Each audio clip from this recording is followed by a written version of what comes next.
వంగవీటి రంగ అభిమానులను ఏకతాటిపైకి తీసుకొస్తా అన్నారు ఆయన కుమార్తె ఆశా కిరణ్. కృష్ణా జిల్లా పామరులో ఆమె పర్యటించారు. రాధారంగ మిత్రమండలి బలోపేతానికి కృషి చేస్తానని చెప్పారు.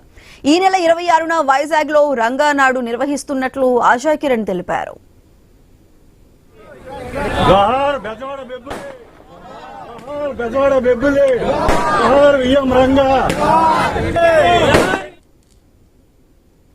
ఒకటేనండి, మా రాధారంగ మిత్రమండలికి ఒక బలమైన సపోర్ట్ కింద ఉంటానికని వచ్చాను. దానికి వెన్నుముక్క నేను ఉంచుంటాను. రానున్న డిసెంబర్ 26న రంగనాడు మేము వైజాగ్లో చేస్తున్నాము. దాంట్లో 1,00,000 పైన మంది రంగా గారి అభిమానులు తప్పకుండా పార్టిసిపేట్ చేస్తారు.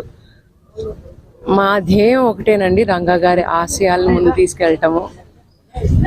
పేదవాళ్ళకి పెన్నిది, బడుగు బలహీన వర్గాలకి ఆశాజ్యోతైన మా రంగా గారి ఆశయాలని ముందు తీసుకెళ్లాలని చెప్పి ఇవాళ మేము రాధారంగ మిత్రమండలిని, ఒక ఆర్గనైజేషన్ని గట్టిగా బలపరుచుతామని చెప్పి ముందుకు వెళ్తున్నాము. రైట్.